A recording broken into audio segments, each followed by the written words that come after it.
नमस्कार। अपना घर हो, अपना आंगन हो, इस ख्वाब में हर कोई जीता है।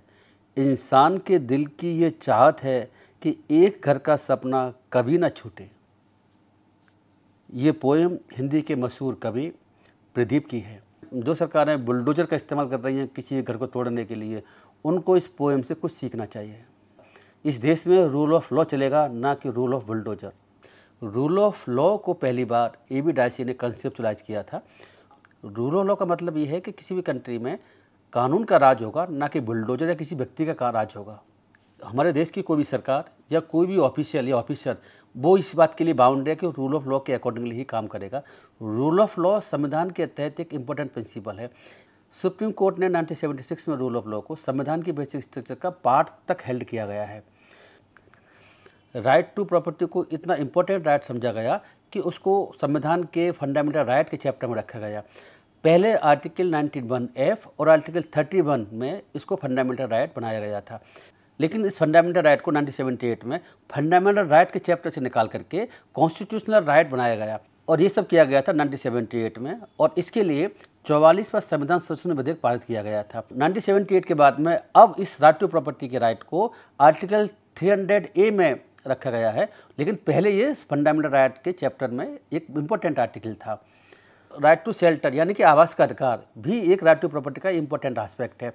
सुप्रीम कोर्ट ये पहले कह चुका है कि आर्टिकल 21 के तहत राइट टू शेल्टर यानी कि आश्रय का अधिकार आर्टिकल 21 का एक फेसिएट, एक अंग है। Right to shelter, right to property, संवैधानिक राइट, आज के संबंध में जो हमने चर्चा भी की है, इसका पर्पस ये है कि संपत्ति का अधिकार, प्रॉपर्टी का अधिकार, आश्रय का अधिकार, राइट टू शेल्टर बहुत ही इंपॉर्टेंट अधिकार हैं, और इन अधिकारों को ऐसे ही कोई सरकार, कोई व्यक्ति हमसे छीन नहीं सकता। भले ही ये अब फंडामेंटल राइट ना हो, लेकिन संवैधानिक अधिकार तो अभी भी है। इसीलिए इस अधिकार को छीनने के लिए संविधान में प्रोविजन दे रखे हैं, उसके तहत ही सरकार को चलना होगा। अभी पिछले सालों से देखा जा रहा है कि रूल ऑफ लॉ की जगह देश में रूल ऑफ बुलडोजर का नियम चल रहा है, जबकि ये पूरी तरीके से संवैधानिक है, अनकॉन्स्टिट्यूशनल है, ये इलीगल भी है। उसके बावजूद भी कुछ राज्यों में देखने को मिला है, जिसमें उत्तर प्रदेश के राज्य भी शामिल हैं, जिसमें बुलडोजर का बहुत बड़े पैमाने पर इस्तेमाल किया जा रहा है और घर तोड़ने के लिए उसका इस्तेमाल एक पनिशमेंट के रूप में किया जा रहा है। अगर किसी व्यक्ति ने कोई ऑफेंस किया हुआ है तो सरकार क्या करती है कि अगर उसका घर अनऑथराइज्ड कंस्ट्रक्शन है या किसी तरीके से किसी प्रॉपर्टी बना रखा है तो उसको वो बुलडोजर के माध्यम से तहस नहस कर देती है, तोड़ देती है।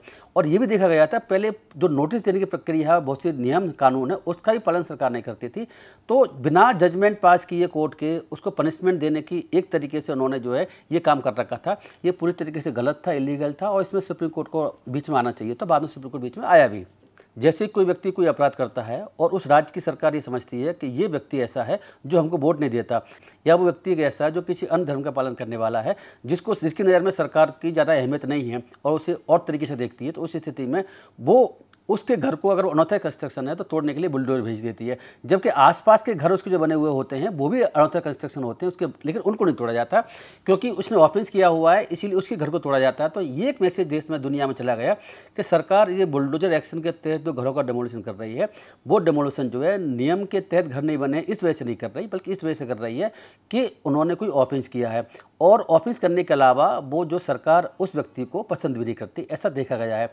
तो ये बार बार जब ये बात आगे बढ़ी और उठी और देश में संबंध में बहुत सारी चर्चाएं चली, इसके बाद सुप्रीम कोर्ट ने बुलडोजर एक्शन के अगेंस्ट एक डिसीजन दिया। वो जजमेंट 13 नवंबर 2024 को जस्टिस बी आर गवई और जस्टिस आर वी विश्वनाथन की बेंच ने पास किया था। उस जजमेंट के बाद में ये माना गया था कि शायद अब ऐसा नहीं होगा और बुलडोजर इनजस्टिस या बुलडोजर एक्शन अब रुक जाएगा और लॉ के अकॉर्डिंगली चलेगा। लेकिन अभी ऐसा देखने को मिल रहा है, हाल ही में भी और पहले भी, कि शायद उस जजमेंट को पूरी तरीके से पालन नहीं किया जा रहा है। हमें लगता है कि सुप्रीम कोर्ट में इसमें कुछ स्टेप लेने की आवश्यकता है। अगर सुप्रीम कोर्ट की कंटेम्प्ट हो रही है या सुप्रीम कोर्ट जजमेंट का पालन नहीं किया जा रहा है तो सुप्रीम कोर्ट को सुमोटो इसमें कॉग्निजेंस लेने की आवश्यकता है। अगर ऐसा कहीं चल रहा है तो वो जजमेंट कई सारे प्रिंसिपल के बेसिस पर दिया गया है। जो प्रिंसिपल जो कंसिडर किए हैं वो हैं rule of law, separation of powers, doctrine of public trust and public accountability, right of the accused under the Constitution, presumption of innocence of the accused, natural justice, right to shelter, permissibility of the collective punishment। इन सभी principal को consider करने के बाद में supreme court ने अपनी special शक्ति जो का आर्टिकल 142 ऑफ द कॉन्स्टिट्यूशन दे रखी है उसका इस्तेमाल किया और सर्टेन डायरेक्शंस पास की गई हैं जिससे कि बुलडोजर इनजस्टिस के रूप में इस्तेमाल ना हो और लॉ के अकॉर्डिंगली बुलडोजर का इस्तेमाल हो। इस समय जो डायरेक्शन पास की बड़ी इंपॉर्टेंट डायरेक्शंस हैं, वो डायरेक्शंस को जानने की आवश्यकता है किसी भी घर को डेमोलिश करने से पहले उससे पहले प्रायर नोटिस दिया जाएगा, और वो नोटिस जो दिया जाएगा वो कम से कम 15 दिन पहले दिया जाएगा। बैक डेटिंग के एलिगेशन रोकने के लिए सुप्रीम कोर्ट ने ये कहा है कि नोटिस की सर्विस होने के बाद में उसकी इंटीमेशन जो है ईमेल के द्वारा डिस्ट्रिक्ट कलेक्टर को या डीएम को भेजी जाएगी। जब डिस्ट्रिक्ट मजिस्ट्रेट को इंटीमेशन दे दी जाएगी तो डिस्ट्रिक्ट मजिस्ट्रेट का ऑफिस एक्नॉलेजमेंट स्लिप को जनरेट करेगा। तो नोटिस में कम से कम 4 बातें होनी चाहिए। नोटिस में ये लिखा होना चाहिए कि अनऑथराइज कंस्ट्रक्शन के नेचर क्या है। नोटिस में ये भी लिखा होना चाहिए कि स्पेसिफिक वायलेशन उन्होंने क्या कर रखा है। इसके अलावा ग्राउंड और डेमोलिशन क्या है, कि आखिर किस ग्राउंड के बेसिस पर डेमोलिशन करना चाहते हैं। इसके अलावा ये भी लिखा होना चाहिए कि जो डॉक्यूमेंट है उनकी लिस्ट क्या है जो कि ऑक्यूपायर जो है उसको सबमिट करना है रिप्लाई के साथ में।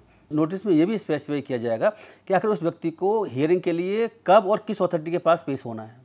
म्यूनिसिपल अथॉरिटी और लोकल अथॉरिटी से कहा गया है कि वो एक डेजिग्नेटेड डिजिटल पोर्टल बनाएगी जहां पर सर्वे, स्पेसिंग, नोटिस एक्सेट्रा की बातों को अपलोड किया जाएगा।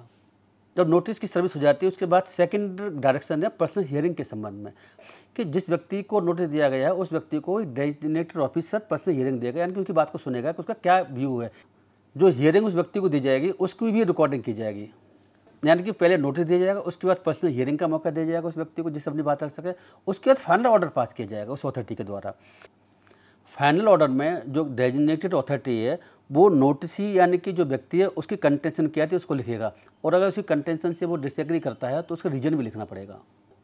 ऑर्डर में ये भी लिखना होगा कि अनऑथराइज्ड कंस्ट्रक्शन कंपाउंडेबल है, यानी कि अनऑथराइज्ड कंस्ट्रक्शन को पैसे दे करके क्या उसको समाप्त किया जा सकता है। उस ऑर्डर में यही बताया जाएगा कि डेमोलिशन का जो एक्सट्रीम स्टेप्स है पर वही ऑप्शन अवेलेबल है, इसके अलावा दूसरे ऑप्शन जैसे कंपाउंडेबल या demolishing only part of the property are not available. Final order होने के बाद में अगर कोई स्टैच्यू में प्रावधान है कि उसकी अपील की जा सकती है और कितने समय में की जा सकती है, तो पहले वो अपील की जाएगी और तब तक 15 दिन तक वो ऑर्डर स्टे रहेगा। 15 दिन तक ऑर्डर एग्जीक्यूट नहीं किया जाएगा। अपील करने के 15 दिन बीत जाने के बाद में अपील अथॉरिटी ने उसको स्टे नहीं किया गया है तो उस प्रॉपर्टी को डिमोलिश किया जा सकता है। डिमोलिशन जब किया जाएगा प्रॉपर्टी का तो उसकी वीडियोग्राफी की जाएगी और उसमें डिटेल रखी जाएगी कौन कौन ऑफिसर एक्सेट्रा में प्रेजेंट थे, और वो वीडियो रिकॉर्डिंग हो उसको प्रिजर्व भी रखा जाएगा। अगर कोई ऑफिसर या ऑफिसर्स इन डायरेक्शन को कंप्लाई नहीं करता है तो सुप्रीम कोर्ट ने इसमें कहा है कि अगर कोई वायलेशन किया गया डायरेक्शन का तो उसके अगेंस्ट कंटेम्प्ट ऑफ कोर्ट की प्रोसीडिंग भी इनिशिएट की जाएगी। इसके अलावा उसके अगेंस्ट प्रोसिक्यूशन भी लॉन्च किया जा सकता है। और ऑफिसर ने प्रॉपर्टी को डिमोलिश कर दिया गया है और वो डिमोलिशन सुप्रीम कोर्ट डायरेक्शन के वायलेशन में हुआ है, उस स्थिति में सुप्रीम कोर्ट का डायरेक्शन इसमें ये है जो कि बड़ी इंपॉर्टेंट डायरेक्शन है कि उन ऑफिसर्स को जो डिमोलिशन में शामिल थे उनको उस प्रॉपर्टी को अपने खर्चे से बनाना होगा। इसके अलावा वो डैमेज भी देनी पड़ेगी उस घर को तोड़ने के लिए। बुलडोजर एक्शन के अगेंस्ट जजमेंट जो दिया था जस्टिस बी.आर. गवई की बेंच ने दिया था। अभी कुछ दिनों पहले जस्टिस बी.आर. गवई मॉरिशस की यात्रा पर थे और वहाँ पर उन्होंने एक लेक्चर दिया है और उन्होंने कहा है कि इंडिया में रूल ऑफ लॉ लागू है, ना कि रूल ऑफ बुलडोजर। बुलडोजर का इस्तेमाल गैरकानूनी तरीके से करने का मतलब ये हुआ कि संविधान को बुलडोज किया जा रहा है।